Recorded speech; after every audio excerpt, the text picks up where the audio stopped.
Gracias, buenas noches, queridos hermanos.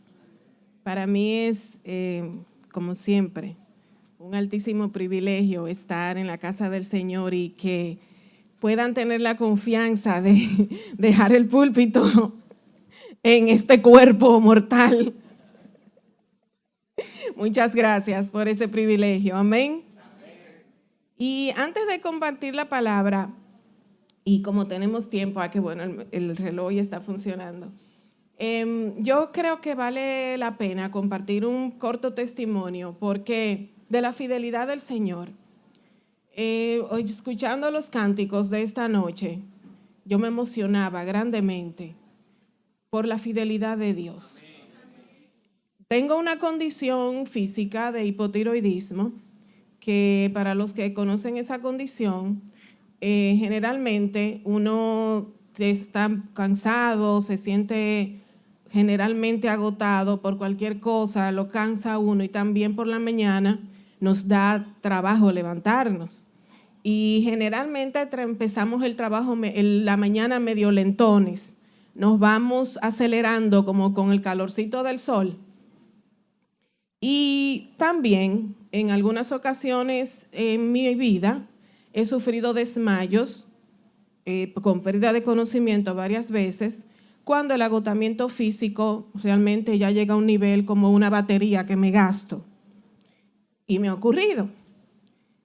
Este mes de febrero que acaba de terminar, había un proyecto muy grande en mi trabajo.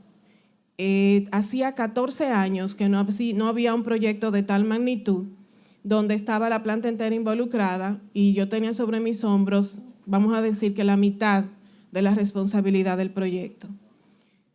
Entre otras cosas, tenía varios visitantes de Estados Unidos, gente de niveles muy altos, auditores corporativos, porque la empresa donde trabajo la acaba de adquirir otra empresa más grande. Y pues teníamos ese estrés de estar a la luz, ¿verdad?, de toda esa gente, de lo que iba a pasar. Realmente el proyecto fue muy exitoso, para la gloria de Dios. Pero el testimonio que quiero compartir fue cómo el Señor me mantuvo de pie. Yo tenía aproximadamente un mes, yo acababa de venir de Costa Rica por el 23 de febrero. Y desde el 23 de febrero y hasta aproximadamente el 3 de marzo, yo trabajé día tras día, llegando a mi casa de noche. Y la semana del proyecto, que fue de un inventario físico muy grande, para que tengan una idea, el valor del inventario era de unos 57 millones de dólares. 5 edificios. Más de 500 personas trabajando allí. O sea, no todos tenemos la oportunidad de experimentar un proyecto de esa magnitud. Y yo justamente esperaba, era el Señor, el 3 de marzo va a llegar. Esa era mi esperanza. Un día detrás de otro, el 3 de marzo llega. Porque si el 3 de marzo no llega, yo no sé lo que va a aparecer de mi vida. Hermanos, si por más de una semana le cuento mi condición física para poder entender la magnitud del milagro que el Señor hizo en mi vida. Por más de un mes trabajando día tras día, noche tras noche, y por más de una semana durmiendo apenas 3 y 4 horas diariamente. Solamente el poder de Dios y su misericordia a mí me pudo tener de pie. Solo por su misericordia yo puedo estar aquí hoy y no interna con un desgaste físico. Solo por su misericordia y por su gran poder. Y yo creo que quedarme callada sería un egoísmo de mi parte, porque realmente me movían dos cosas: que el 3 de marzo llegaría, fecha en que ya iba a estar todo terminado, y que el Señor me mandaba a esforzarme y a ser valiente, porque Él había prometido estar conmigo todos los días de mi vida, pero con la condición de que yo me esforzara y fuera valiente. Y Él me fue muy fiel. Así que yo doy muchas gracias al Señor en esta noche. Y con más agradecimiento para compartir su palabra hoy. Así que, hermanos, sigamos confiando en nuestro Señor. Pongámoslo por primera prioridad en nuestra vida, porque Él responde y Él es fiel. Amén. Gloria a Dios. Muchas gracias por permitirme compartir este testimonio. Y vamos a ver hoy un poquito de historia. Yo me siento muy nerviosa porque pensando en el pastor Jorge Davis, que es el historiador de nuestra iglesia. Pastor Jorge Davis, si en algo meto la pata, por favor, al finalizar el culto, usted me recoge por ahí, que después yo lo corrijo. Así es que nos vamos a ir a Jueces, vamos a ir también a Josué, que bueno, ya ustedes saben. Entonces vamos a ver en Jueces 3, ¿qué nos dice la palabra de Dios? Jueces 3, 1 aproximadamente al 5, por ahí. Y nos dice así. Vamos a tener también, por favor, si me lo permiten, Josué 23, también a la manito, porque vamos a compartir un poquito de atrás para adelante. Y dice así, Jueces 3, leemos en el nombre del Padre, del Hijo y del Espíritu Santo. Estos son los pueblos que dejó Jehová para probar con ellos a todos los que en Israel no habían conocido todas las guerras de Canaán, solamente para que el linaje de los hijos de Israel aprendiera cómo hacer la guerra y lo enseñara a quienes antes no la habían conocido. Los 5 príncipes de los filisteos, todos los cananeos, los sidonios y los heveos que habitaban en el monte Líbano, desde el monte Baal-Hermón hasta llegar a Amat. Con ellos quiso probar a Israel para saber si obedecería los mandamientos que él había dado a sus padres por mano de Moisés. Y lo dejamos ahí por un momento. Esta lectura que acabamos de compartir, necesitamos hacer un poquito de recuento para poder reflexionar sobre ella. Como la mayoría de ustedes saben, el pueblo de Israel pasó unos 40 años en el desierto. Un pueblo nómada, ¿verdad? Una persona que está en el desierto, 40 años, es un pueblo que anda con la casa arriba, porque tenía que abrir tiendas para dormir, para durar tiempito, ¿verdad? Haciendo su vida normal, porque el hombre está llamado a vivir una vida, o sea, en un lugar físico estable. Sin embargo, duró 40 años en el desierto, caminando, avanzando. Para poder avanzar tenía que llevarse la casa a cuestas sobre sus hombros, recoger, caminar, volver a abrir las tiendas, volver a recoger, para poder avanzar. Muchas veces en nuestras vidas eso es necesario para poder avanzar. Pero en esta ocasión, hablando del pueblo de Israel, viene 40 años en esta dinámica de existencia. Mucha inestabilidad, porque tú vas caminando, o sea, a lugares que tú, aunque es en el desierto, pero no es que tú vas caminando y sabes lo que te vas a encontrar, o sea, tú no sabías lo que te ibas a encontrar, pero seguía caminando el pueblo, amén. Y cruza en esa situación, en esa condición en que el pueblo estaba caminando. ¿Ustedes creen que había tenido mucha civilización, muchos progresos, muchos logros de cambio de vida? ¿Verdad que no? Estructura física, cero. Estructura física. Y él sigue avanzando. Entonces, ya cuando el pueblo de Israel cruza el Jordán hacia la tierra prometida, la tierra de Canaán, la tierra de Canaán es un pueblo que es el centro, está en el centro de varios pueblos que tienen civilizaciones muy avanzadas. Por ejemplo, Canaán, le quedaba Egipto hacia el norte. Le quedaba al noroeste, oigan quiénes, Grecia, Persia y Nínive. Toda la historia que todos nosotros hemos dado en primaria, en secundaria, está llena de todas esas informaciones de civilizaciones de esos pueblos, ¿sí? Así es. Asimismo, está Babilonia al este. Entonces, ese salto de venir de 40 años en el desierto hacia esta tierra prometida, ¡wow! Con estructuras físicas, estructura de gobierno, escuelas, lugares, un comercio, un dinamismo de comercio muy alto, una tierra que fluye leche y miel materialmente.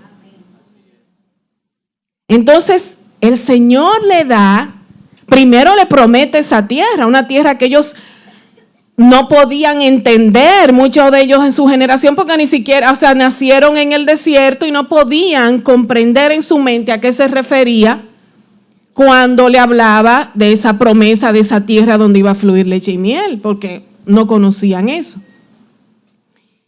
Y viene el pueblo y llega a Canaán. Como el Señor le había prometido estar con ellos, el Señor continúa con ellos. Amén. Hasta ahí me siguen. Entonces vamos a ver en Josué 23, 1. Nos dice así. Aconteció muchos días después que Jehová concediera paz a Israel de todos los enemigos que los rodeaban, que Josué, ya viejo y avanzado en años, llamó a todo Israel, a sus ancianos, sus príncipes, sus jueces y sus oficiales, y les dijo, estoy leyendo en una versión Dios habla hoy, disculpen que no le dije antes. Yo ya soy viejo y avanzado en años. Vosotros habéis visto todo lo que Jehová, vuestro Dios, ha hecho con todas estas naciones por vuestra causa. Pues Jehová vuestro Dios es quien ha peleado por vosotros. O sea, para llegar y dominar, llegar y entrar a la tierra de Canaán. O sea, ¿ustedes creen que los cananeos iban a estar sentados así? Entren y eso es suyo. O sea, un pueblo extranjero. Venir, pero eso es Dios que le está prometiendo al pueblo de Israel, pero Canaán está lejos de entender esto y mucho menos de desearlo. O sea que hubo luchas, hubo batallas y hubo guerras. Pero aquí dice que el Señor había hecho, dice aquí, ha hecho con todas estas naciones por vuestra causa, pues Jehová vuestro Dios es quien ha peleado por vosotros. Jehová peleó por el pueblo de Israel, estuvo con ellos para entregarles a Canaán. Dice así Josué, yo os he repartido por suertes como herencia para vuestras tribus estas naciones, tanto las destruidas como las que quedan, porque todavía quedaban algunas por conquistar. Amén. Desde el Jordán hacia el mar grande, hacia donde se pone el sol. Jehová vuestro Dios las echará de delante de vosotros. Eso es una promesa, amén. Las expulsará de vuestra presencia y vosotros poseeréis sus tierras como Jehová vuestro Dios ha dicho. Promesa. Pero una promesa donde ya tiene algo visible. Porque ya el Señor ha peleado batallas y ellos han ido conquistando parte de la tierra. Pero sigue dándole promesas. Esforzaos pues mucho en guardar y hacer todo lo que está escrito en el libro de la ley de Moisés, sin apartaros de ello ni a la derecha ni a la izquierda, para que no os mezcléis con estas naciones que han quedado entre vosotros. Ni hagáis mención, ni juréis por el nombre de sus dioses, ni los sirváis, ni os inclinéis a ellos. Pero a Jehová vuestro Dios seguiréis como habéis hecho hasta hoy. Pues ha expulsado Jehová de vuestra presencia a naciones grandes y fuertes, y hasta hoy nadie os ha podido resistir. Gloria a Dios. Y dice en Josué 1:14, él sigue motivando al pueblo, porque ellos no sabían de lo que se iban a enfrentar, pero Dios sí lo sabía. Y les está advirtiendo, ya les he dado las características de Canaán. Entonces, por algo el Señor les está advirtiendo todas estas cosas. Dice en el versículo 14, Josué sigue motivando. Ahora pues, temed a Jehová y servirlo con integridad y verdad. Quitad de en medio de vosotros los dioses a los cuales sirvieron vuestros padres al otro lado del río y en Egipto, y servid a Jehová. El pueblo le responde en el versículo 16. Nunca tal acontezca que dejemos a Jehová para servir a otros dioses, porque Jehová nuestro Dios es el que nos sacó a nosotros y a nuestros padres de la tierra de Egipto, de la casa de servidumbre. ¿A cuántos el Señor nos ha sacado de la casa de servidumbre? El que ha hecho estas grandes señales y nos ha guardado durante todo el camino por donde hemos andado y en todos los pueblos por los cuales pasamos. Además, Jehová expulsó de delante de nosotros a todos los pueblos y al amorreo que habitaba en la tierra. Nosotros pues serviremos a Jehová porque Él es nuestro Dios. Dice el pueblo en el versículo 24, a Jehová nuestro Dios serviremos y a su voz obedeceremos. Pero ¿qué pasa? Como ustedes acaban de ver, acaban de escuchar en Jueces 3, habían unos pueblos que les faltaba por conquistar. Y ese pueblo que acababa de hacer esa confesión, ese pacto con su Dios, de recordar todo lo que había hecho, de dónde los había sacado, Dios les sigue advirtiendo porque sabe que por las características del pueblo de Canaán iban a haber muchas tentaciones. Tentaciones que tú y yo tenemos hoy. El Señor nos ha sacado de servidumbre. El Señor nos ha caminado con nosotros por todo donde quiera que hemos pasado. Y hoy tú y yo tenemos tentaciones de las características de ese pueblo de Canaán. Y tú y yo hacemos pacto con Dios quizás todos los días. Pero fíjense qué le pasó al pueblo de Israel. Dice en Jueces 3:7, hicieron pues los hijos de Israel lo malo ante los ojos de Jehová su Dios. Se olvidaron de él y sirvieron a los Baales y a las imágenes de acera. Todo esto solamente porque el pueblo de Canaán tenía unas características materiales de estructura, económicas, de modernismo, que el pueblo de Israel fue tolerante, porque esa fuerza económica, ese poder, realmente llama la atención. Esa estabilidad, esa estructura que tenía Canaán, ¿cómo yo? Y yo tengo poder para estar peleando con ellos, se preguntaron el pueblo de Israel. Y comenzaron a hacer todo aquello que Jehová les había advertido que no hicieran. A pesar de ello, el Señor le levanta un libertador, que en esa ocasión fue Otoniel. Después que le levanta el libertador, porque el pueblo se humilló y clamó a Dios, y Dios le respondió. Pero vuelve en el versículo 12 y dice, volvieron los hijos de Israel a hacer lo malo ante los ojos de Jehová. Y vuelven y pasan oprobio.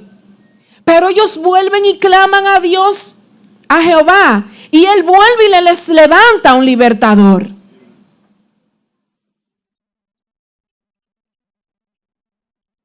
Muchas veces nosotros pensamos en esas historias, el pueblo de Israel y no yo. Eso pasó allá. Eso le pasó a ellos. Eso fueron ellos. Pero el pueblo de Israel espiritual somos tú y yo. Y el Señor nos alienta, nos alerta cada día a obedecerle. A obedecerle en todo tiempo. A no dejarnos llevar por esos espejitos como el de los españoles con los indios. Esos espejitos están a la luz del día hoy, sobre todo para nuestra juventud. Esos espejitos que nos sacan la lengua. Nos sacan la lengua y nos hacen y nos sonríen para apartarnos del Señor.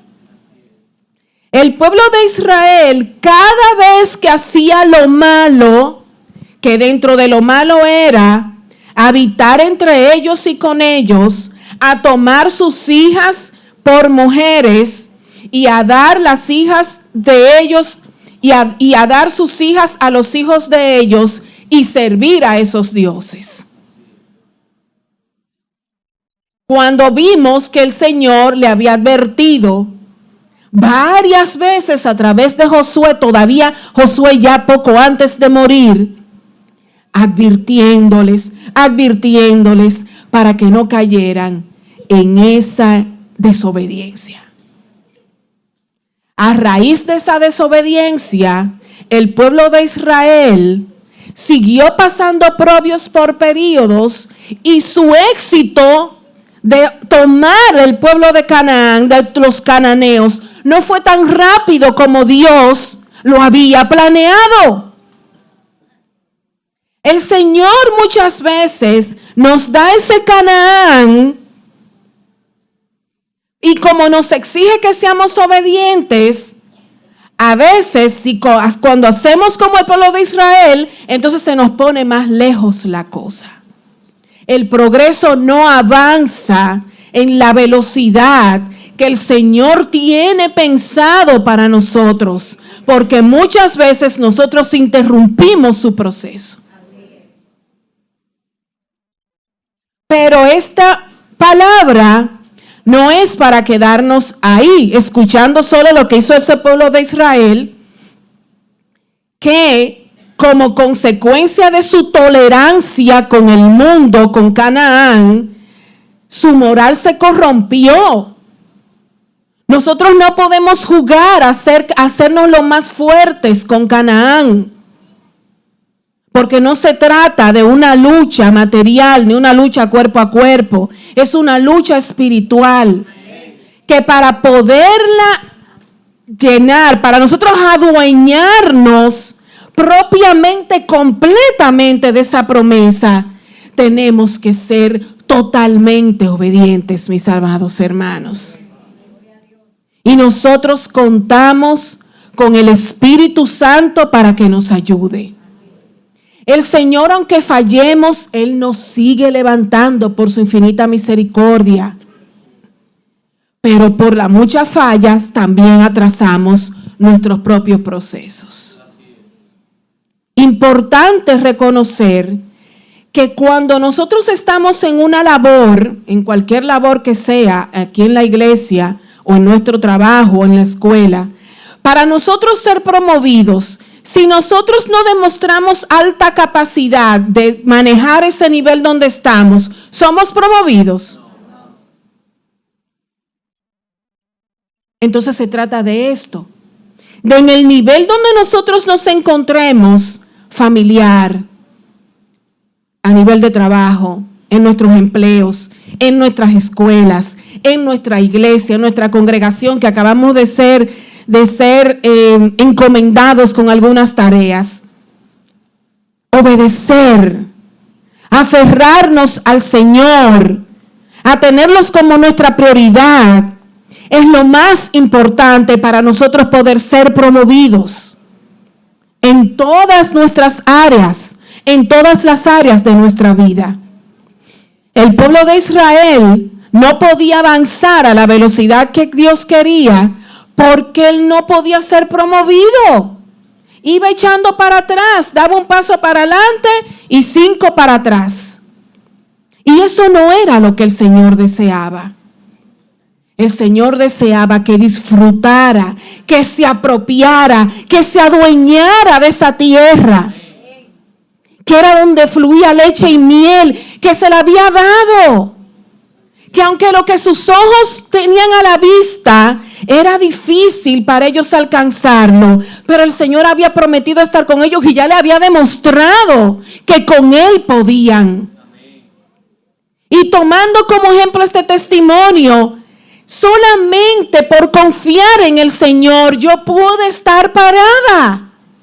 Solo por confiar en Él y esforzarme pude estar de pie. Porque en su infinita misericordia Él me sostuvo, porque físicamente yo no iba a poder. Mis fuerzas no me daban, ni mi fuerza mental. Y el último día yo estaba en unas condiciones que comenzaba a hablar de una cosa y se me iban las ideas, porque ya estaba desgastada incluso mentalmente. Pero solo con Él nosotros podemos avanzar. Solo con Él. Él nos ha prometido estar con nosotros todos los días. Él nos ha prometido un año de abundancia. Para que ese año de abundancia lo disfrutemos a plenitud, Él solo nos pide obediencia. Solo nos pide obediencia. Amados hermanos, que nuestra lucha contra el pecado no cese. No puede cesar. Nuestra lucha contra el pecado y contra la iniquidad no puede cesar. Esos son nuestros jebuseos. No cesemos en nuestra lucha contra el pecado, contra la desobediencia, contra la iniquidad. Porque nosotros, si así hacemos, vamos a abrazar este año de abundancia que el Señor nos ha prometido. Es mi deseo y mi anhelo que todos nosotros, incluyéndome yo y toda mi familia, podamos disfrutar de este año de abundancia. Un secreto que algunos de ustedes no saben y le podrá parecer extraño. Yo no me siento mejor que en esta casa. Yo no me siento en ningún lugar. Les podrá parecer extraño porque por razones laborales y otras de mi vida, yo no puedo estar en todos los cultos y no puedo estar en todas las actividades. Pero en ningún lugar yo me siento tan bien como yo me siento entre ustedes. Les ruego su oración porque yo quiero abrazar ese año de abundancia. Yo quiero terminar el año en victoria. En todo lo que me han encomendado a hacer, obedecer. Para que ese Canaán que el Señor tiene para mí, para ti, para todos nosotros, podamos abrazarlo y disfrutarlo. Dios les bendiga.